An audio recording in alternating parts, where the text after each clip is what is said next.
I'm out tonight for a winter wild camp in the Robens Chaser 2 tent.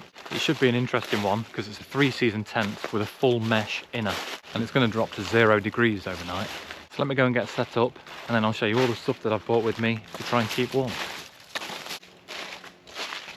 Looking at the weather, it's saying -1 now, so it's going to be a fun one. I've come to a permission spot because I haven't actually camped in this tent yet. I don't know how the sleep gear that I bought is going to actually perform in these kinds of temperatures, so I can bail if I need to quite easily, but it should be a good test. There she is, look. Second time I've ever pitched the Robens Chaser 2. It did take me about 15 minutes, mainly because I've just been fanning around with it basically. There's loads and loads of little loops and things on each corner, so it's working out where they all go, what they're for, and all that sort of stuff. Once it's up, it feels really strong, especially for the weight of it. And the wind's forecast to get up to 895 miles an hour tonight, I think. One of the reasons I wanted to come to this permission spot tonight is that I'm going to be doing a little bit of experimenting with my sleep system. I've bought a few different things. I've got my Ice Flame down quilt. I've got my Sea to Summit liner, thermalite reactor thingy, my down boots, the Widesea down sleeping bag. It's a really thin bag, and I'm going to be sleeping on my go-to mat at the minute, the Light Tour. I'm already wearing my merino layers because it is cold already. I've got my down jacket and a hat and gloves as well, but I'm just going to start out with the down quilt tonight, and we'll see as the night goes on how much more of those products, those bits of kit, I need to crack out to keep warm. So that's me all set up and everything in. I suppose I better give you a bit of a tent tour, hadn't I? I'm gonna have to put the big light on, I think, because it's a black inner, it's really dark in here. So over there I've just put the stuff that I showed you earlier that's going to be my test kit for tonight, see what I need to use. As I said, I'm starting out with the Ice Flame down quilt on the Light Tour sleep mat. I've got my large or extra large Sea to Summit pillow there, and it's locked on with that pillow lock system. I've shoved my rucksack down there. There's plenty of space in this tent. If I move the quilt out of the way, you can probably see if I shove the mat as far as it'll go down to that end. Up this end, you've got shed loads of space there. So I'll keep that sort of in the middle, away from the sides. Down here, I've got my drone, my down jacket, hat and gloves, a couple of other bits that I'll need to show you in a minute. There's not a huge porch on this tent, but I've got enough space still to put my food. So I've got a pasta bolognese meal for later, a few snacks in there, and I'm using the APG jet boil rip-off tonight. I've just got my water and drinks down there. One thing I will say about this tent is it's deceptively spacious on the inside. It looks like it's going to be tiny from the outside. There's another thing I brought along with me to help me keep warm that I haven't used for a while, and it's this Ocoopa electronic hand warmer. Got this to try out tonight as well. It's a down pouch that James from Sussex Outdoors sent to me. I think he saw me moaning about my fire pot meal on one of my videos and that it hadn't cooked or rehydrated properly. Now this is designed for putting in your meal while it's rehydrating, and it keeps it warm for longer and makes it cook better and cook for longer, I guess. He sent me a couple of stickers as well, so I'll stick them on something. It's really well made, nicely stitched with his logo and a made in the UK tab on the bottom there.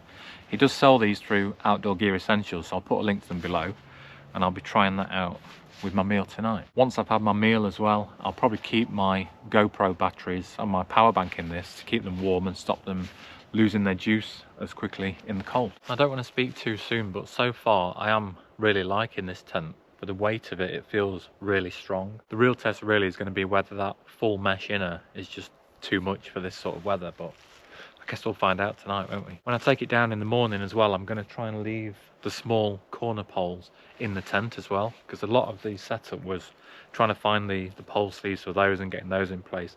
If I can leave them in and pack it up with those in, it should be able to be pitched in 4 or 5 minutes, no problem.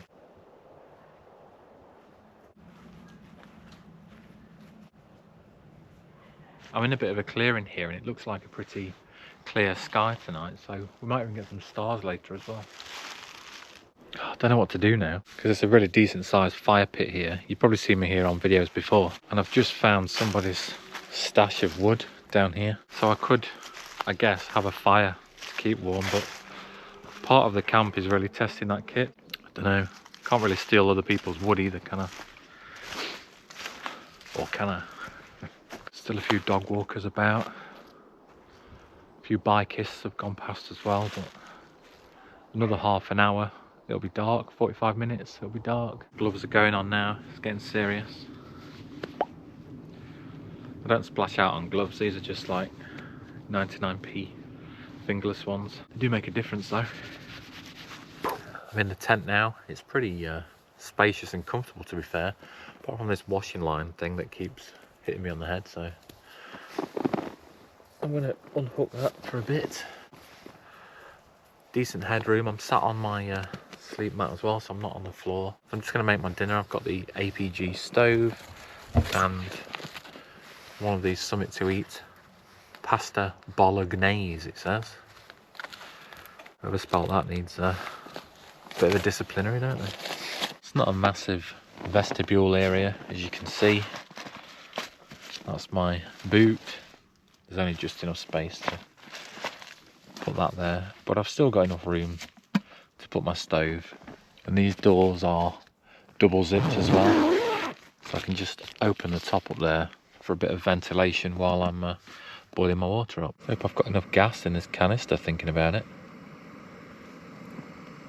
Doesn't sound very clever, might just because it's cold. It was touch and go for a minute there. I thought I was going to run out of gas. I'm hoping I've got enough left to just make a little hot chocolate later, but I managed to boil the water up, got it in this pouch, and we'll let it do its thing. I've put James's Sussex Outdoors sticker on my water bottle as well. So if anybody else wants to sponsor my water bottle and send me a sticker to put on there, hit me up. I'm offering free sponsorship places for a limited time only.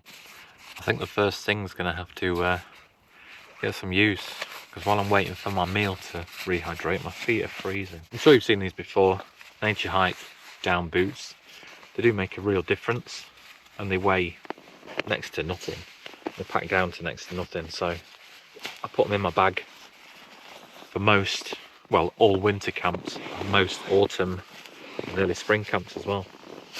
It's one of those where you might as well. And shall we have a look and see what the state of the meal is? I'll fold it down a bit so I don't get pasta bolognese all over it. Let's have a look. Don't know if you'll see on camera, but there's still loads of heat coming out of that. Nice. It's definitely done the job, that. I suppose I better go and shove it down my cake hole, hadn't I? That was really nice. I've had those before, and I think the pouch made a difference, but I'll keep using it. I should probably get one of the fire pot meals and try that in the pouch and see if it rehydrates properly. I'm just going to chill out for a bit now and then get some sleep, and we'll see how I get on with this tent and what else I need to put on in terms of layers and stuff to keep warm tonight. Catch you in the morning. Morning, folks. So I pretty much cracked out every piece of gear last night, everything except the Ocoopa hand warmer. So I've got my merino layers on, my down jacket, my hat and gloves, and then I cracked out the sleeping bag liner first. That only lasted about 20 minutes. And then I got the Widesea sleeping bag out as well. Once I'd done that, I've been warm all night. Didn't feel it at all. The only issues or little niggles that I've had is I've had to top my sleep mat up a couple of times. I think that's just due to the cold and the air compressing inside it. I don't think there's a leak on it. Hope not anyway. And the other thing is condensation in the tent. It's quite a lot in here. My quilt is a little bit damp towards the bottom where I've accidentally touched the outer. I guess you can expect some condensation on a tent that's fully closed. Didn't have the side vent open, and there's hardly any breeze anyway. But yeah, stayed warm. I think because it's quite a small tent, it does still trap a little bit of heat in just with the outer.